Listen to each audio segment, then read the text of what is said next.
Assalamu alaikum everybody. Hope you're doing well, inshallah. It's very early in the morning.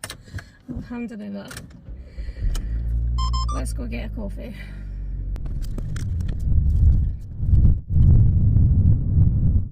Thank you very much. 3 sugar, please. Sure. Yeah. Thank you so much. Have a lovely day. So today is a big day.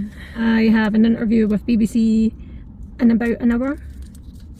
And I usually get very nervous when it comes to the BBC stuff because I'm a bit of a control freak. I like to have editorial control and I don't have any. In fact, it's going to be live because it's BBC Radio I'm going to be on. BBC Radio Scotland. I mean, we're speaking about things that I speak about every day, so I'm not really nervous in that sense, I guess. But like I said, I'm a bit of a control freak. I think I get a wee bit of anxiety as well,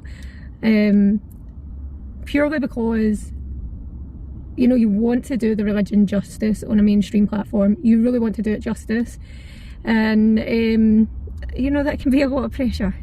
That can be a lot of pressure. So the interview is going to be on religious content on social media. So apparently I fit within that category. So alhamdulillah.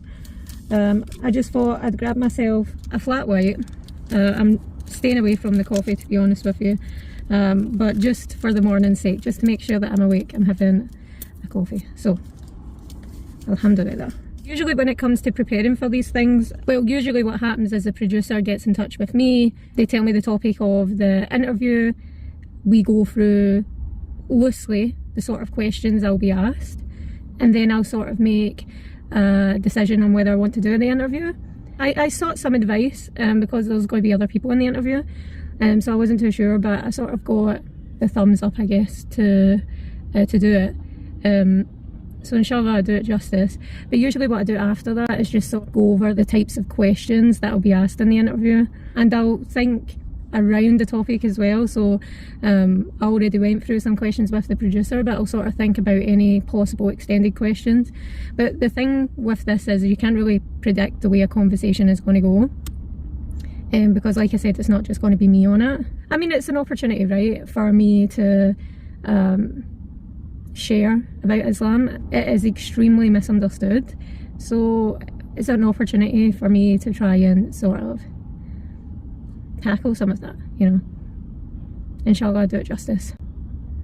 Anyway, I'm going to go drink my coffee. I will take you with me to the studio, and inshallah it will be all good. So I'll see you soon. Okay, so I'm here now. I'm a little bit nervous. I put out a post on Instagram whilst I was drinking my coffee. I thought I'd share it here, inshallah. It's a dua from Prophet Musa alayhi salam. Surah 20, ayat 25 to 28. It's not all of the dua that Prophet Musa alayhi salam made, but I suppose it's what most accurate for me right now. You know, inshallah, what I say is clear and conveys the message of Islam justly. Anyway, so let's get it done.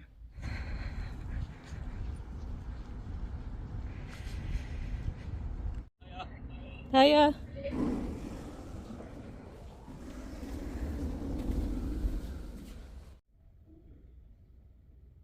Now, for better or worse, many of us are spending more time maybe than we should be on social media, beyond the cat videos or the dog videos, depending what way inclined you are, or the political furore. It can be a tool to share some knowledge and, I suppose, perspective in a more accessible way with people around the world. This includes religious teachings and creating communities of faith, whether it be on Instagram, on TikTok, or whatever way that you get your information. So we were thinking this morning, how can it help spread these messages, and what are some of the pitfalls? Here to talk more about this with me is Aisha Murray, who's the Scottish Revert teacher, and Laura Young, who's less waste. Laura, you'll probably know if you're on social media a lot. Morning, both of you.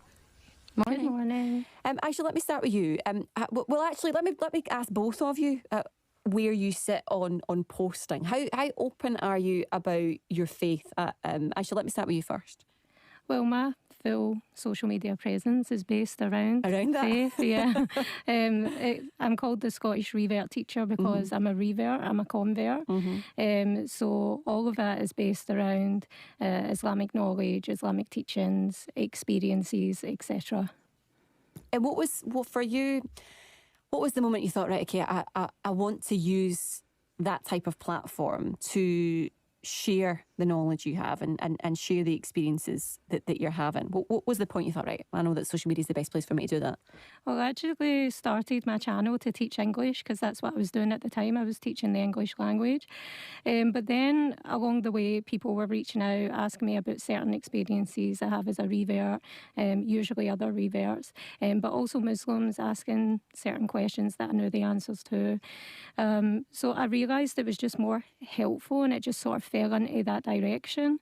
But being the best thing that's ever happened, to be honest, it's really helped me as well. The best thing that's ever happened? Yeah. Wow. Yeah.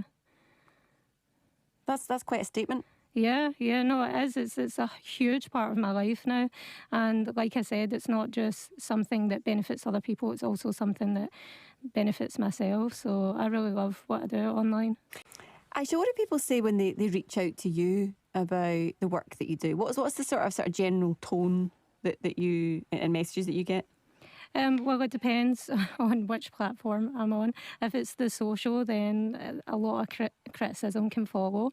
If it's like my YouTube channel or my social media, it's pretty supportive. I have a great community of people who reach out often, and sometimes I share with them knowledge, sometimes they share with me. So it's a very give and take community. It's really nice.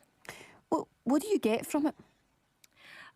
Many things. I gain knowledge, I gain a community, support, so many different things. I am a Muslim, so just having the opportunity to share my religion, to break misconceptions and stereotypes of Islam, like this is a huge honour to me.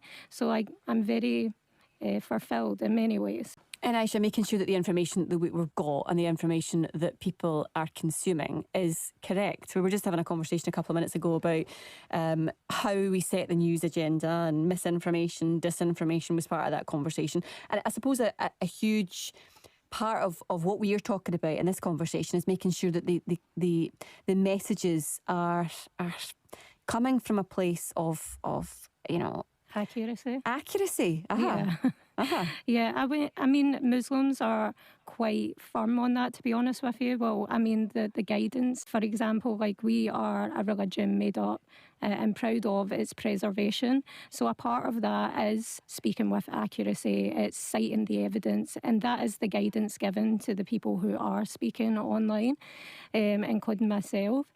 So it is about ensuring that if you are going to speak about your religion, you are coming from a place of research where you have looked at the evidence, you have studied under knowledgeable people, and that you're doing your best in that sense. Obviously, we're human, we're not perfect. Sometimes we'll make mistakes, but it's just sort of being transparent with that as well, and ensuring that if you do realise that you've made a mistake somewhere, that you sort of let that be known and you correct it. Yeah, it's being honest and again using that word authentic. Because there's no ego. There should be no ego in this task. There should be no ego when it comes to conveying the religion, and that's what we aim to be, and that's what we should pride ourselves on. Whenever you're thinking about how you put together a social media post, right, in your role as the Revert teacher, or the Scottish Revert teacher, how do you go about it? Where do you get your information from, and do you seek any sort of guidance in terms of the topics and stuff that you want to talk about? I do. I tend not to talk about anything that I haven't studied or know about.